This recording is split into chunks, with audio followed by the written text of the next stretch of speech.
Hi all welcome back to my channel. എല്ലാവർക്കും സുഖാണോ?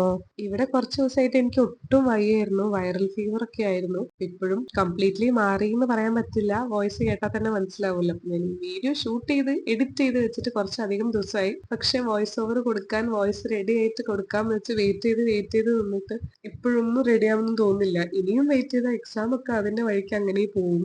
എന്റെ വോയിസ് കേട്ടിട്ട് സത്യം പറഞ്ഞാൽ എനിക്ക് തന്നെ ഒരു ഓക്വേർഡ്നെസ് ഫീൽ ചെയ്യുന്നുണ്ട്. വേറെ ആരോ സംസാരിക്കുന്ന പോലെ തോന്നുന്നുണ്ട്. പക്ഷെ ഇനിയും ഞാൻ ഈ വീഡിയോ അപ്ലോഡ് ചെയ്തില്ലെങ്കിൽ ഈ വീഡിയോക്ക് ഒരു പേർപ്പസ് ഇല്ലാതെയാവും. റീസൺ വേറെ ഒന്നുമല്ല. ഈ വീഡിയോ എന്ന് പറയുന്നത് വില്ലേജ് ഫീൽഡ് അസിസ്റ്റന്റിന്റെ പ്രിപ്പറേഷൻ ബേസ് ചെയ്തിട്ടുള്ള ഒരു വീഡിയോ ആണ്. വില്ലേജ് ഫീൽഡ് അസിസ്റ്റന്റ് അല്ലെങ്കിൽ VFA എന്ന് പറയുന്ന ഒരു എക്സാം ഏതൊരു PSC ആസ്പിരന്റിനെ സംബന്ധിച്ചും ക്രൂഷ്യൽ ആയിട്ടുള്ള ഒരു എക്സാം ആണ്. വേറെ ഏത് എക്സാം എടുക്കുകയാണെങ്കിലും 10th ലെവൽ ആണെങ്കിലും ഡിഗ്രി ലെവലൊക്കെ ആണെങ്കിലും 2 ഘട്ടമായിട്ടാണ് എക്സാം നടക്കുന്നത്. ഫസ്റ്റ് ഒരു പ്രിലിംസ് ഉണ്ടാവും. അത് ക്വാളിഫൈ ചെയ്യുന്ന ആൾക്കാർ മാത്രമേ മെയിൻസ് എഴുതാൻ പോവുള്ളൂ. പക്ഷേ VFAന്റെ കേസ് വരുമ്പോൾ അങ്ങനെയല്ല.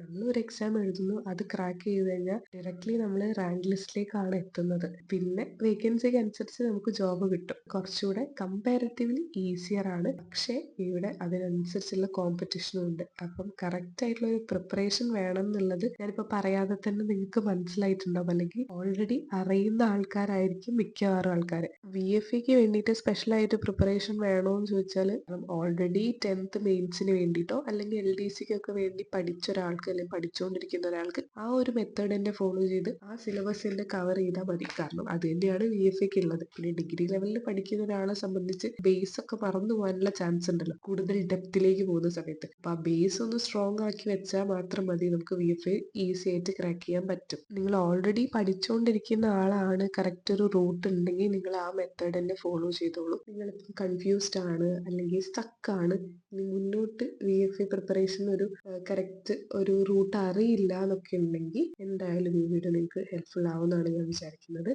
ഇന്ന് ഞാൻ നിങ്ങളോട് ഷെയർ ചെയ്യാൻ പോകുന്നത് ഞാൻ പേഴ്സണലി പർച്ചേസ് ചെയ്ത എൻ്റെ ഒരു കോഴ്സിന്റെ ഡീറ്റെയിൽസ് ആണ്. ഈ കോഴ്സ് എങ്ങനെയാണ്, ഇതിൽ എന്തൊക്കെ ഉൾപ്പെടുത്തിയിരിക്കുന്നു, ക്ലാസ്സസ് എങ്ങനെയാണ്, സ്റ്റഡി മെറ്റീരിയൽസ്, എക്സാംസ്, അങ്ങനത്തെ കാര്യങ്ങളായിരിക്കും ഈ വീഡിയോയിനകത്ത് ഉണ്ടാവുക. ഒരു കാര്യം ഞാൻ ആദ്യം പറയട്ടെ, ഇത് സ്പോൺസർ വീഡിയോ അല്ല.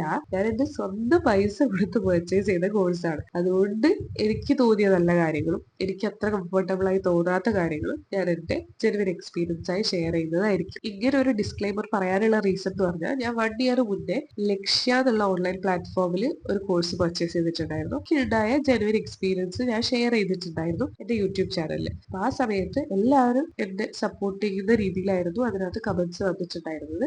അതായത് അവർക്കും അങ്ങനെ തന്നെയായിരുന്നു എക്സ്പീരിയൻസ് ഒക്കെ ഉള്ള രീതിയിൽ കുറെ കമന്റ്സ് വന്നിട്ടുണ്ടായിരുന്നു. ഇപ്പോഴും ആ കമന്റ്സ് അവിടെ ഉണ്ട്, ഞാൻ ഡിലീറ്റ് ചെയ്തിട്ടൊന്നുമില്ല. അതിനകത്ത് 2 കമന്റ്സ് മാത്രം വന്നു. ഇത് പെയ്ഡ് ആണ്, എനിക്ക് അങ്ങനത്തെ എക്സ്പീരിയൻസ് ഒന്നുമില്ല, ഇവര് വെറുതെ എന്തൊക്കെയോ പറയാണ് എന്നുള്ള രീതിയിൽ പറഞ്ഞു. കംപ്ലീറ്റ് നെഗറ്റീവ് പറഞ്ഞതല്ല, പക്ഷെ എന്നിട്ട് പോലും അങ്ങനെ പറഞ്ഞപ്പോൾ എനിക്ക് പേഴ്സണലി വിഷമമായി. അതുകൊണ്ടാണ് ഞാൻ ആ കാര്യം ഇവിടെ എടുത്തു പറയുന്നത്. ഇത് ഒട്ടും ഒരു സ്പോൺസേർഡ് ആയിട്ടുള്ള വീഡിയോ അല്ല. അപ്പൊ നമുക്ക് വേഗം വീഡിയോയിലേക്ക് പോവാം. ആദ്യം ഞാൻ എന്തുകൊണ്ടാണ് ഈ കോഴ്സ് പർച്ചേസ് ചെയ്തതെന്ന് ചോദിച്ചാല്, ഞാൻ ഓഫ്ലൈൻ ക്ലാസ്സിന് പോയിക്കൊണ്ടിരിക്കുന്ന ഒരാളായിരുന്നു. പിന്നെ പെട്ടെന്ന് എനിക്ക് അത് കണ്ടിന്യൂ ചെയ്യാൻ പറ്റാത്ത സമയത്ത് എനിക്ക് ക്വിറ്റ് ചെയ്യേണ്ടി വന്നു. അങ്ങനെയാണ് ഞാൻ സെൽഫ് സ്റ്റഡി ചെയ്യാൻ വീണ്ടും തീരുമാനിച്ചത്. സെൽഫ് സ്റ്റഡി ചെയ്യുന്ന സമയത്ത് നമുക്ക് കുറെ കൺഫ്യൂഷൻസും ഡൗട്ടും ഒക്കെ ഉണ്ടാവും. കാരണം ഞാൻ വീണ്ടും ഒരു ബ്രേക്കിന് ശേഷമാണ് സെൽഫ് സ്റ്റഡി ചെയ്യാൻ വരുന്നത്. അപ്പൊ ഒരു പോയിന്റിൽ ഇങ്ങനെ സ്റ്റക്ക് ആയിരിക്കുകയാണ്. പക്ഷെ എനിക്ക് ഒരു ഫ്രഷ് ആയിട്ടുള്ള ഒരു സ്റ്റാർട്ടും വേണ്ട. കാരണം എൻ്റെ അടുത്ത് ഒരുപാട് നോളജ് ഓൾറെഡി ഉണ്ട്. പക്ഷെ എനിക്കൊന്ന് ബ്രഷപ്പ് ചെയ്ത് ഒന്ന് പ്രോപ്പർ ആയിട്ട് റിവിഷൻ ചെയ്ത് അങ്ങനെ പോകണമെന്നായിരുന്നു എനിക്ക് ഉണ്ടായിരുന്നത്. പിന്നെ നമുക്ക് VFA എക്സാമിന് നോക്കുന്ന സമയത്ത് നമുക്ക് അത്രമാത്രം ടൈമും ഇല്ല. അപ്പൊ ഷോർട്ട് ടൈമിൽ എന്ത് ചെയ്യാമെന്ന് നോക്കിയ സമയത്താണ് ഷോർട്ട് ടൈമിൽ എന്ത് ചെയ്യാമെന്ന് നോക്കിയ സമയത്താണ് ഈ ഒരു കോഴ്സിനെ കുറിച്ച് ഞാൻ യൂട്യൂബിൽ കാണുന്നതും VFA പ്രാക്ടീസ് ബാച്ച് എന്നുള്ള ട്രിഗ്ഡറിന്റെ ഈ ഒരു കോഴ്സ് ഞാൻ പർച്ചേസ് ചെയ്യുന്നതും. 499 ആണ് ഈ ഒരു കോഴ്സിന്റെ ഫീ എന്ന് പറയുന്നത്. ഞാൻ പർച്ചേസ് ചെയ്ത സമയത്തെ എമൗണ്ട് ആണ്. ഇപ്പൊ കൂടിയോ കുറഞ്ഞോ എന്നൊന്നും എനിക്കറിയില്ല കേട്ടോ. ആ സമയത്തെ എമൗണ്ട് ആണ് ഞാൻ പറഞ്ഞത്. 30 ഡേയ്സ് കൊണ്ട് സിലബസിനെ കുറിച്ച് ഒരു ഓവറോൾ ഐഡിയ, ഒരു ക്വിക്ക് ആയിട്ടുള്ള റിവിഷൻ ചെയ്യാൻ പറ്റുന്ന രീതിയിലാണ് ഈ കോഴ്സ് സ്ട്രക്ചർ ചെയ്തിട്ടുള്ളത്. 30 ഡേയ്സ് ആണ് പ്ലാൻ എങ്കിലും വാലിഡിറ്റി നമുക്ക് എക്സാം വരെ ഉണ്ട് കേട്ടോ. ഞാൻ മുന്നത്തെ വീഡിയോയിൽ ഓൾറെഡി മെൻഷൻ ചെയ്തിട്ടുണ്ടായിരുന്നു ഞാൻ ഒരു ലോക്ക്ഡൌൺ ബാച്ച് പർച്ചേസ് ചെയ്യണമെന്ന് വിചാരിക്കുന്നുണ്ടായിരുന്നു എന്നുള്ളത്. അപ്പൊ അതിന്റെ ഒരു ട്രയൽ ബേസിസിലാണ് ഞാനിത് എടുത്തത് പോലും. പക്ഷെ ഞാനിത് എടുത്തതിൽ സാറ്റിസ്ഫൈഡ് ആണ്. നോർമലി നമ്മൾ ഏത് കോഴ്സ് എടുത്താലും നമുക്കൊരു സിലബസ് ഉണ്ടാവും, ഒരു എക്സാം ബേസ് ചെയ്തിട്ട് ആ സിലബസ് കവർ ചെയ്യുന്ന രീതിയിൽ ക്ലാസ്സസ് ആ ആപ്പിൽ ഓൾറെഡി അപ്ലോഡഡ് ആയിരിക്കും, അല്ലെങ്കിൽ ലൈവ് ആയിട്ടുള്ള ക്ലാസ്സസ് പ്രൊവൈഡ് ചെയ്തിരും. അങ്ങനെയാണ് ഉണ്ടാവുക. പക്ഷെ ഇത് പേര് പറയുന്നത് പോലെ തന്നെ VFA പ്രാക്ടീസ് ബാച്ച് ആണ്. അപ്പൊ സിലബസിനെ കുറച്ച് മൊഡ്യൂൾസ് ആയിട്ട് ഡിവൈഡ് ചെയ്തിട്ട് ആ മൊഡ്യൂൾ, ഒരു മൊഡ്യൂളിൽ ഇപ്പൊ 10 ടോപ്പിക്സ് ആണെങ്കിൽ ആ 10 ടോപ്പിക്സ് ബേസ് ചെയ്തിട്ട് നമുക്ക് ഡേ 1ലും ഡേ 2ലും OMR എക്സാം ഉണ്ടാവും. അപ്പൊ അത് നമ്മൾ ലൈവ് ആയിട്ട് എഴുതാനേ അങ്ങനെ എഴുതാം. ഇനി അല്ല ലൈവ് ആയിട്ട് എഴുതാൻ പറ്റാത്തവർക്ക് ക്വസ്റ്റ്യൻ പേപ്പർ ഉണ്ടാവും. അപ്പൊ അത് നമ്മൾ വീട്ടിൽ നിന്ന് OMR ചെയ്യാം.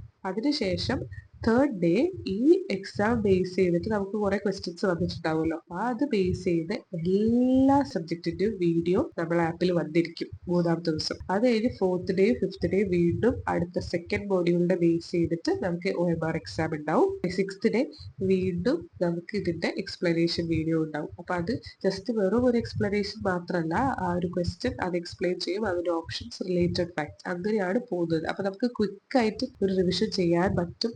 ഈ ഒരു ബാച്ച് ഓൾറെഡി പഠിച്ചുകൊണ്ടിരിക്കുന്ന ഒരാൾക്കും, ഒരു ബിഗിനർക്കും, സിലബസ് കംപ്ലീറ്റ് ചെയ്ത ഒരാൾക്കും, അല്ലെങ്കിൽ ഈവൻ റീസ്റ്റാർട്ട് ചെയ്യാൻ ആഗ്രഹിക്കുന്ന എല്ലാവർക്കും ഒരുപോലെ യൂസ്ഫുൾ ആയിരിക്കും. കാരണം പഠിച്ച ഒരാളാണെങ്കിൽ റിവിഷൻ ചെയ്യാൻ അവർക്ക് ഹെൽപ്ഫുൾ ആയിരിക്കും. ബിഗിനർക്കാണെങ്കിൽ ഒരു സിലബസിനെ കുറിച്ച് ഷോർട്ട് ടൈമിൽ ഒരു ഓവറോൾ ഐഡിയ കിട്ടാൻ ഹെൽപ്ഫുൾ ആകും. റീസ്റ്റാർട്ട് ചെയ്ത ഒരാളെ സംബന്ധിച്ചാണ് അവർക്ക് കറക്റ്റ് ഒരു റൈറ്റ് പാത്ത് കാണിച്ചു കൊടുക്കാൻ ഈ ഒരു കോഴ്സ് ഹെൽപ്ഫുൾ ആവുമെന്ന് എനിക്ക് തോന്നിയിട്ടുണ്ട്. അപ്പൊ എല്ലാവർക്കും ഒരുപോലെ പറ്റുന്ന രീതിയിലാണ് ഈ ഒരു കോഴ്സ് ഡിസൈൻ ചെയ്തിട്ടുള്ളത്. മാത്രമല്ല, ഒരു PSC ആസ്പിറന്റ് അല്ലെങ്കിൽ ഏതൊരു കോമ്പറ്റേറ്റീവ് എക്സാം ആയിക്കോട്ടെ, എക്സാം എഴുതാതെ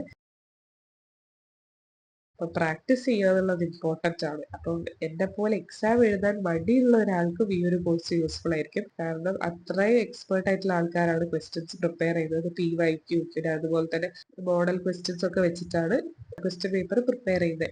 VFA പരീക്ഷയ്ക്ക് പ്രിപ്പയർ ചെയ്യുന്ന എങ്ങനെയൊക്കെയുള്ള ആൾക്കാരാണ് ഞാൻ ഈ കോഴ്സ് പർച്ചേസ് ചെയ്യേണ്ടത്, അല്ലെങ്കിൽ ആർക്കൊക്കെ ആയിരിക്കും ഹെൽപ്ഫുൾ ആയിരിക്കുക എന്നുള്ളത് ഞാൻ പറഞ്ഞു. പക്ഷെ നിങ്ങളുടെ കയ്യിൽ ഓൾറെഡി നല്ല സ്റ്റഡി മെറ്റീരിയൽസ് ഉണ്ട്, സ്വയം സിലബസ് കവർ ചെയ്യാൻ പറ്റുന്ന കോൺഫിഡൻസ് ഉണ്ട്, കോച്ചിങ് ഒന്നും ഇല്ലാതെ തന്നെ നിങ്ങൾക്ക് കംഫർട്ടബിൾ ആണ് എന്നുണ്ടെങ്കിൽ ഒരു ഓൺലൈൻ കോഴ്സും പർച്ചേസ് ചെയ്യണം നിർബന്ധമില്ല കേട്ടോ.